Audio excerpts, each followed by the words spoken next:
Buenas tardes, vamos a dar inicio entonces hoy, hermanos, a los temas 5, 7 y 8 de la iglesia que estamos desarrollando, el tema eclesiológico, de la eclesiología en la historia que durante los días anteriores hemos estado desarrollando. Cuando vemos la lámina, ¿quién es el personaje que sobresalta? El personaje que se resalta también nos recuerda a lo anterior que hemos visto en los capítulos.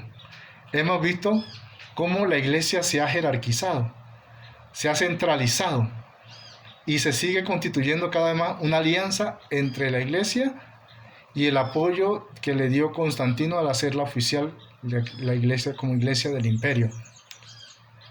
Por ello vamos a tener esta presencia que refleja la iglesia. Si realmente, recordemos que el horizonte principal que tratamos de desarrollar durante toda esta temática es cómo la iglesia va correspondiendo más a ser ella misma, en tanto y cuanto sigue el auténtico modelo que nos dejó Jesús. Ese debe ser el horizonte que no debemos perder.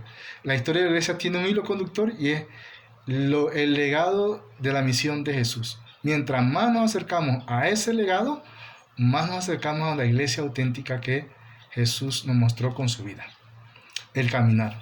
La iglesia poco a poco, como estaba vinculada con el Imperio Romano, y este se extendió a muchos lugares como España, Francia, Alemania y el mismo Inglaterra. En esos mismos lugares también se fue expandiendo, pero llegó un momento en que el Imperio Romano en su declive cayó. Y todas estas nuevas poblaciones que fueron invadiendo los territorios que antes pertenecían al Imperio Romano se fueron catequizando. Entonces la evangelización y la iglesia superó las barreras del imperio para irse colocando también en otros espacios donde la iglesia era apreciada y valorada por los ritos que son los sacramentos, por la Eucaristía, por toda esa simbología que fue atrayente para estos pueblos que ellos llamaron en algún momento dado de alguna manera los que no pertenecían al Imperio Romano, ostrogodos, visigodos y todo este grupo que se llamaban también vándalos, que participaron como parte de los invasores del Imperio Romano. Bueno, ¿y quiénes fueron sosteniendo entonces las estructuras en aquellos lugares? Los obispos. Donde cayó el Imperio Romano, los obispos seguían más adelante. Y esto poco a poco fue vinculándose con la dominación en el norte. Lo que llamamos después la dominación de los francos, o que conocemos como el Imperio Carolingio, Carlos Magno el Grande, el emperador, ¿verdad? Y todo ello también caracterizaba también que se iba avanzando en tanto a la medida que la iglesia también iba bautizando en todos estos lugares. Y vamos a ver muchos mártires de aquella época y también grandes obispos que fueron bautizando en esas regiones. Estamos en un momento dado en que va tomando auge una forma social, política y económica que se llamó el feudo. El feudo era un señor dueño de una gran cantidad de tierra que ponía a su disposición a los campesinos que vivían allí en ese territorio y hacían una promesa mutua. Yo te defiendo y te protejo con el ejército o con medios de aquella época, y el vasallo entonces prometía obediencia a él y le daba después posteriormente un tributo para poder hacer uso de esas tierras, que seguramente eran de él. Y por ello poco a poco fue entrelazándose este sistema económico y político también con una manera de ser también de la iglesia. Y la iglesia, así como se fue aliando con el Imperio Romano, fue adquiriendo sus mismos patrones, su forma particular de desarrollarse. Y entonces, en un momento dado, llega la lucha de fuerza entre lo que eran los estamentos políticos y la iglesia. Y esta lucha se llamó más tarde la lucha de las investiduras. ¿Quién reconocía a quién? El emperador reconocía y era nombrado y legitimado por el Papa, o era el Papa el que era legitimado y reconocido por el emperador. Entonces, esta lucha se le llamó en un momento dado la lucha entre la espada y la cruz. Estamos en el medievo, estamos en la época feudal todavía. Y por ello también en ese momento surge un elemento muy importante en donde la iglesia hace un esfuerzo en el siglo IX y X por romper con esa vinculación con el imperio, con el poder político. Y esta se llamó gracias a un papa, Gregorio VIII, que es un monje nacido en el Cluny, en el sur de Francia, y que asimila toda la gran riqueza, tanto cultural como de administración, y inicia una reforma. Y la reforma reconsideraba cosas muy importantes. Entre ellas las fundamentales, romper con el nicolaísmo, ¿verdad? Y romper también con la simonía. ¿Qué es la simonía? Bueno, la simonía es romper con la venta de las cosas sagradas, de los objetos sagrados, con los sacramentos, ¿verdad? Los sacramentos y la Eucaristía no tienen precio. Pero llegó a un momento tal de que se reconoció que así como el imperio hacía negocio, de repente se pensó que también la iglesia estaba participando de esto. Y trató de hacer una purificación. Se propone erradicar todo esto y separar, sobre todo, el poder político del poder religioso, de la vinculación del caminar de la iglesia. ¿Sí? Poco a poco vamos a ver que eso se desprende de una manera, ¿verdad? Dentro de la iglesia, pero también fuera de la iglesia. El emperador era el que nombraba a los obispos. Entonces, no se trata de eso. Se trata de que es el papa el que debe llevar adelante los lugares y a quién va a designar en su territorio en donde la iglesia debe desarrollarse. Ya se desprendió de la comunidad cristiana. Recuerdan que dijimos que todavía la vez pasada, que todavía hasta San Agustín los obispos eran nombrados por el pueblo, no por el obispo de Roma, ¿verdad? Pero en medio de todo eso así se fue configurando la iglesia, una iglesia que todavía sigue siendo y se va a desarrollar todavía más jerárquica. Y comienza a haber desigualdades, ya no solamente, ya el pueblo está por un lado y quien dirige la comunidad, que es el obispo, los sacerdotes, están a otro nivel, ¿verdad? Y entonces, en medio de todo eso, la iglesia trata de irse poco a poco reconociendo a sí misma y dándose la oportunidad de poder volver a la fuente, a los orígenes. Y hubo un movimiento muy fuerte en el cual todos los obispos consideraban que era importante contar con su opinión. Entonces nos da esta impronta de que es el concilio la que debería ser la que determina el caminar no ordinario de la iglesia. Y en la parte ordinaria que lo podría ejercer el obispo de Roma. Por ello, como ya hemos comentado un poquito, se da entonces el cisma de Oriente en esa época, ya estamos hablando del siglo XI. El cisma de Oriente, donde se separa la iglesia católica de la iglesia ortodoxa. Ya no es la pentarquía la que caracteriza a la iglesia, sino que se dinamizó en dos polos, el Oriente y el Occidente. El Oriente en Constantinopla, ¿verdad? Y el Occidente en Roma. Y vamos a ver también que posteriormente, ya en el siglo XIV y XV, se da lo que conocemos también como el cisma de Occidente, en donde en algún momento dado hubieron no solo un papa, hubieron dos y a veces hasta tres papas. Y algunos vivió en un momento dado en Aviñón y otro en Roma, y así. De esta manera, pues, vamos a ir profundizando poco a poco en esta iglesia que sugerimos que podamos nosotros profundizar, porque realmente el contenido que aquí esbozamos son pistas para que ustedes puedan comprender cómo la iglesia, adentrándose en la Edad Media, se fue configurando a lo que conocimos como la iglesia jerárquica, imperial y poderosa, vinculada con todo el estamento, no solamente religioso, sino sobre todo lo político. Vamos a sugerir que para la próxima ocasión tengamos la oportunidad de desarrollar el tema número 11, que está en la página 65, y que puedan leer ustedes sobre la iglesia y la modernidad, y hacernos un pequeño resumen en 1, 2 o 3 párrafos, como ustedes deseen. Vamos a abordar ahorita otra etapa mucho más adentrándonos en el medievo, que es la iglesia medieval, pero vinculada, esbozando sobre todo los movimientos que van surgiendo de allí. Y vamos a ir viendo que, bueno, hemos visto en los capítulos anteriores cómo la iglesia se va jerarquizando cada vez más, se va constituyendo más hacia el poder. Y surge entonces, en medio de todo eso, hay una gran brecha que se va abriendo, porque la gente pobre no tenía acceso, sobre todo la iglesia de rito latino, al latín.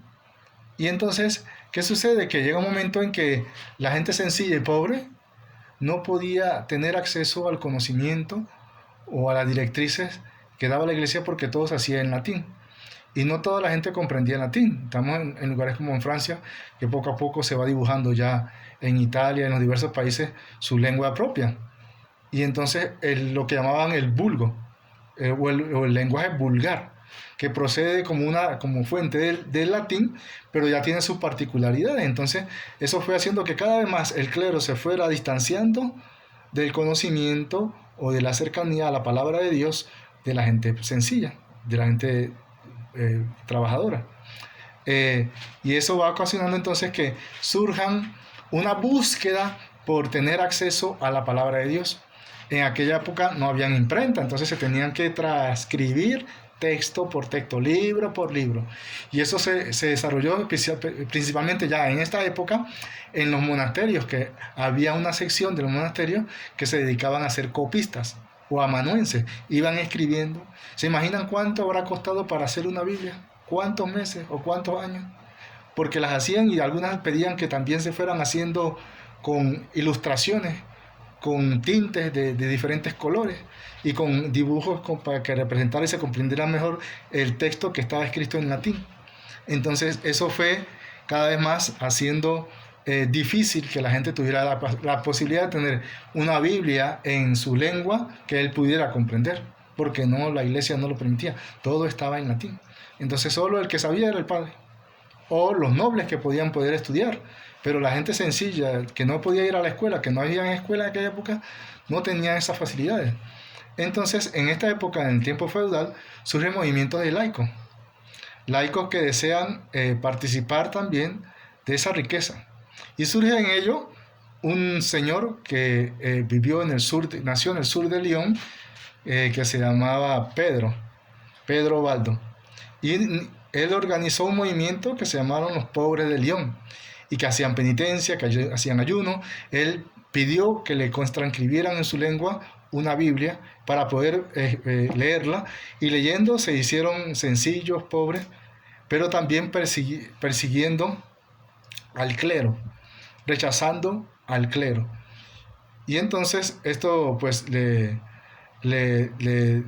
fue dando a él en el año 1173, pues que realmente, como mercader que había sido él, no se podía entonces servir a dos señores. Decía él, no se puede servir a Dios y al dinero. Entonces categorizó que los que eran ricos no estaban con Dios, o los que tenían mucha riqueza, como la iglesia, los obispos y todo lo demás, no estaban siguiendo a Jesús, que no se podía así.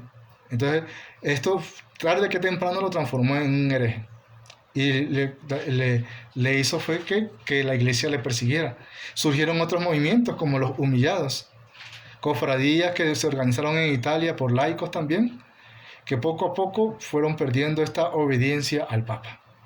Y surgen también otros movimientos como los cátaros, que se consideraban puros, en donde consideraban de forma maniquea que el cuerpo era negativo y el alma era pura.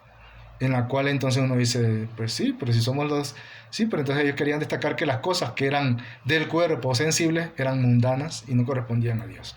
Y cada uno de estos movimientos buscando poder seguir a una iglesia auténtica en su fuente. Pero lamentablemente, teniendo crítica y haciéndole frente a la iglesia institucional, a la iglesia jerárquica, lo cual separaba pues, y dividía al pueblo de Dios. Y esto pues, ocasionó que surgieran después de esto movimientos, dentro de estos movimientos que fueron desarrollando una búsqueda también, no solo del ámbito laical, sino aquellos también que querían hacer un servicio especial al Señor, y movimientos de la iglesia. Como ya hemos mencionado, entonces ahorita sí podremos explicar cómo surge en el medievo la Inquisición. Estas personas que tenían un pensamiento libre y que lo iban y lo predicaban en otros lugares, la iglesia no encontró otro freno que darle seguimiento, y en un momento dado no solamente seguimiento, sino caracterizándolo también de alguna manera a través de un juicio, de una valoración, y se formaron entonces lo que conocemos hoy como la Inquisición. Este proceso de la iglesia inicia en el 1220, ¿verdad? Y se le llama como Inquisio de los herejes.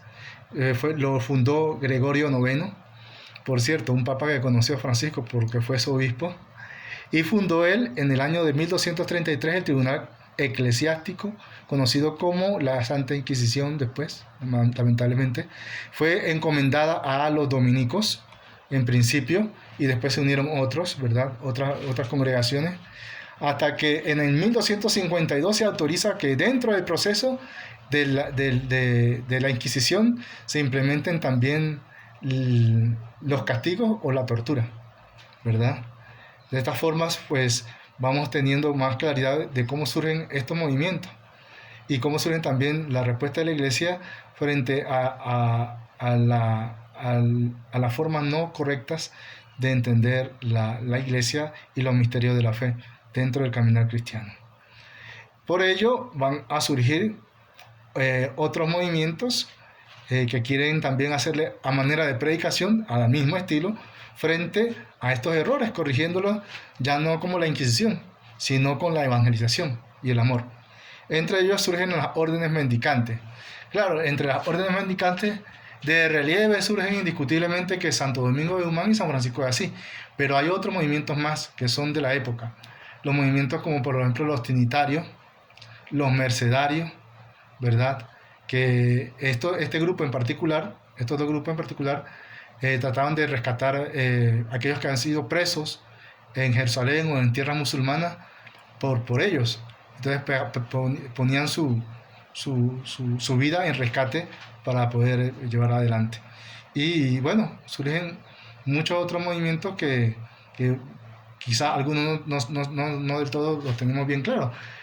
Recordemos que hemos hablado sobre las cruzadas, y surgen también en este momento las cruzadas como una manera de proteger, en principio, a los que peregrinaban hacia Jerusalén. Después, las primeras cruzadas que se organizan surgen justamente para poder recuperar esos territorios que habían sido ya invadidos y tomados posesión los musulmanes.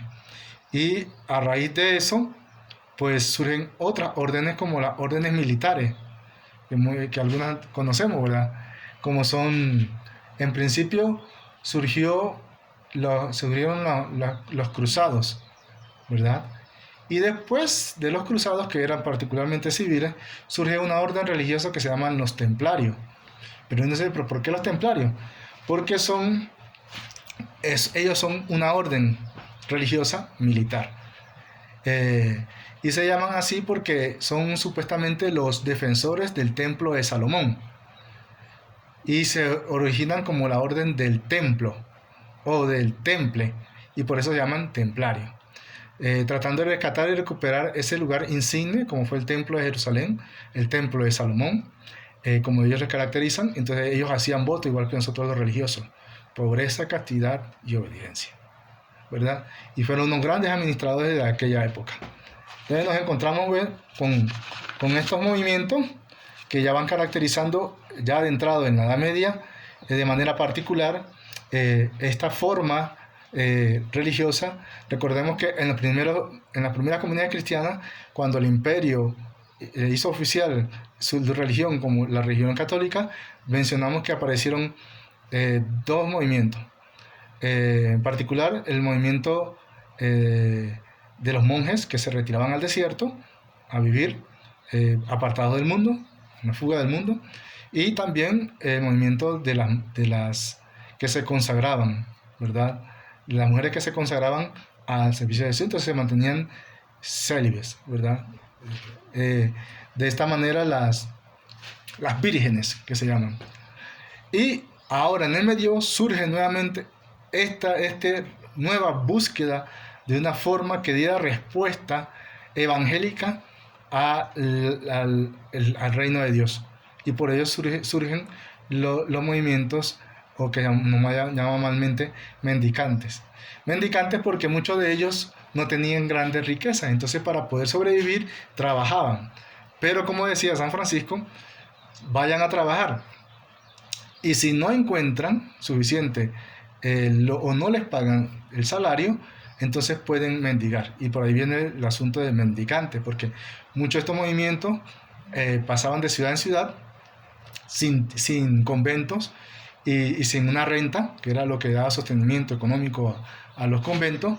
Entonces tenían que recurrir a pedir, como decía San Francisco, a la mesa del Señor, que era mendigar. Entonces por eso se pusieron mendigantes. En principio era trabajar. Si no encontraban trabajo y cómo sostenerse, entonces podían mendigar. Por eso está mal utilizado el concepto, no debería llamarse mendicantes, porque en realidad no era que solo vivíamos mendigando, sino era que si no alcanzaba lo que trabajaba, entonces se podía mendigar. Muchos de estos movimientos comenzaron a predicar no en los conventos tradicionales de las órdenes famosas, como son los trapenses, los camaldudenses, después vendrán los benedictinos, los cistercienses. Ellos todos desarrollaban su vida en torno a un convento, a una abadía, donde un abad o un padre, el abad, padre, de ahí viene el término abad, el superior del convento, estaba todo. Allí estaba para hacer lo que iban a consumir, las huertas y todo. Y las rentas que alquilaban los locales de la periferia, que eran suyos a propiedad, y entonces ellos recibían de los campesinos que trabajaban una renta. Y por eso se dice renta, ¿verdad? Porque era de parte de lo que ellos trabajaban, como decía San Benito, obra y labora, o ora y trabaja para sostener el trabajo que realiza, pero todo estaba circunscrito hacia adentro de la abadía. En cambio, las órdenes mendicantes comenzaron a ir a predicar a las plazas, comenzaron a predicar en los mercados y en los lugares públicos, en torno a estas ciudades. Entonces iban de un lugar a otro, lo que llamamos un movimiento itinerante, ¿verdad? Entonces, esto es una de las cosas que caracteriza la época medieval. Miren que en esta época era importante que en algún momento dado habláramos no solamente de las cruzadas o de la Inquisición. Habían otras cosas que son fundamentales de la Edad Media, como son cómo surgen las pestes o las guerras, porque eso diezmaba a la población. El promedio general de vida de la época era entre 40, 45, 50, lo que vivía una persona, hasta mucho puedo decir. Una persona que vivía más de 70 años era considerada una persona longeva en la época medieval. Y van a ver que muchos de estos monjes, quizás algunos de ellos, vivieron bastante tiempo, o gobernantes, pero lo normal era que si iban a la batalla o caía alguna peste como la peste negra, eso reducía la población drásticamente, porque recuerden que en aquella época no estábamos con los avances científicos que tenemos ahora, y entonces ellos se veían seriamente afectados por estos elementos.